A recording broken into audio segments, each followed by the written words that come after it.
ଯେତେବେଳେ ମୋର academic career ଚାଲିଥାଏ ସେତେବେଳେ ମୁଁ ବହୁତ କପଲ୍ସ ବହୁତ ଲଭର୍ସ ମୁଁ ଏମିତି ଦେଖେ। ଏମିତି ହିଁ ମୋର ଗ୍ରାଜୁଏସନ୍ ଫାଇନାଲରେ ହେଇଯାଇଥାଏ। ସୋ ଗୋଟେ ଫିଲ୍ମି ଟାଇପ୍ର ମୁଁ ସବୁବେଳେ ଭାବେ ଭଗବାନ ସମସ୍ତର ସେଟିଂ ଅଛି, ମୋର ସେଟିଂ ହେବନି। ତ ବହୁତ ଭାବେ ବେଳେବେଳେ ଲିଟରାଲି ଟିକେ ଦୁଃଖ ବି ଲାଗେ ସମସ୍ତଙ୍କ ଅଛି ମୋର ନାହିଁ। ନୋ ଡାଉଟ୍ ମୋର ବଏଜ୍ ଫ୍ରେଣ୍ଡ ବହୁତ ଅଛନ୍ତି ଷ୍ଟିଲ୍ ଏବେ ପର୍ଯ୍ୟନ୍ତ। ତ ଥାଏ ନା ଗୋଟେ ଝିଅମାନଙ୍କ ଭାଇ। ଏମିତି ବି ମୋ ଗ୍ରାଜୁଏସନ୍ ଫାଇନାଲ୍ ଇୟର୍ ପର୍ଯ୍ୟନ୍ତ କୌଣସି ଗୋଟେ ଝିଅ ବି ସାଙ୍ଗ ନଥିଲେ। ଫାଷ୍ଟ ଅଫ୍ ଅଲ୍ ନଥିଲେ ମାନେ କ'ଣ ଯେ ମୋର ସାହସ ହୁଏନି ଝିଅମାନଙ୍କ ସହ କଥା ହେବା ପାଇଁ। ହଁ, I don't know why but ଏବେ ବି ମୁଁ ଗୋଟେ ସାହସ ନାହିଁ ଗୋଟେ ଝିଅର ପାଖକୁ ଯାଇ ଆଇ କଣ୍ଟାକ୍ଟ କରି କଥା ହେବା ପାଇଁ କି ତା ମୁହଁକୁ ଯାଇ କଥା ହେବା ପାଇଁ। ଲିଟରାଲି ମୋତେ ଏବେ ବି ମୁଁ କେଉଁ ଝିଅ ସହ ଏମିତି କଥା ହେଇ ବି ପାରେନି। ଆଉ ଫାର୍ଷ୍ଟ ଟାଇମ୍ ଗୋଟେ ଝିଅ ଭଲ ଲାଗିଲା, ଯେହେତୁ ସେ ଅଲଗା ଡିପାର୍ଟମେଣ୍ଟର ଝିଅ କଲେଜର। ତ ତା ପାଇଁ କଥା ହେବା ପାଇଁ ସ୍କୋପ୍ ବି ନଥିଲା ଯେ ମୁଁ ତାର କେଉଁ ଟପିକ୍ ନେଇ କଥା ହେବି କ'ଣ କେମିତି। ଯେହେତୁ ସେ ଅଲଗା ଡିପାର୍ଟମେଣ୍ଟର ଝିଅ ତ ମୁଁ କମ୍ୟୁନିକେସନ୍ ଷ୍ଟାର୍ଟ ବି କେମିତି କରିବି ଇନକେସ୍ ଯଦି ସାହସ ବି କରିନେଲି। ଫାଇନାଲି ମୋର ଗୋଟେ ସାଙ୍ଗ ଥାଏ ଯିଏକି ଆମ ଘର ପାଖାପାଖି ମିଶିକି କଲେଜ ଯାଉ। ତ ଯେହେତୁ ସେ ମୋର ସାନ ଭାଇ ଭଳି ହେବ, ଦିନେ ମୁଁ ତାକୁ ପଚାରିଲି ରେଣ୍ଡମଲି ଏମିତି। ସେ ତାର ମୋର ବହୁତ କ୍ଲୋଜ୍ ଥିଲେ। ଏବେ ଟିକେ ଅଲଗା ହେଇଯାଇଛି, ଯେମିତି ସମସ୍ତଙ୍କ କ୍ୟାରିୟର ଲାଇଫ୍ ଅଲଗା ଥାଏ, ବଟ୍ ୱିନ୍ ଟଚ୍ରେ ଅଛୁ ଆମେ। ତ ତାକୁ ପଚାରିଲି ମୁଁ, ଆରେ ସେ ଝିଅର କିଏ ବୟଫ୍ରେଣ୍ଡ ଅଛି?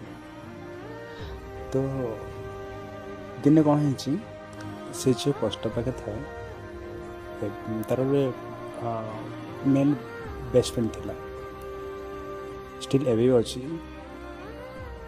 ସୋ ଅନଫର୍ଚୁନେଟଲି ସେ ତା ସହ ଦେଖିଛି ଯେ କହିଲା ହଁ ଭାଇ ତାର ଗୋଟେ ବୟଫ୍ରେଣ୍ଡ ଅଛି। ତ ସେଠି ମୋତେ ବହୁତ ଦୁଃଖ ଲାଗିଥିଲା ଯେ ଏତେ ଦିନ ପରେ ଗୋଟେ ଗ୍ରାଜୁଏସନ୍ ଫାଇନାଲ୍ ମାନେ ଭାବନ୍ତୁ 16 ଆଇ ଥିଙ୍କ 15 କି ସରି 19-20 ବର୍ଷ। ଓକେ, ଷ୍ଟିଲ୍ ଗ୍ରାଜୁଏସନ୍ ମାନେ 19-20 ବର୍ଷ।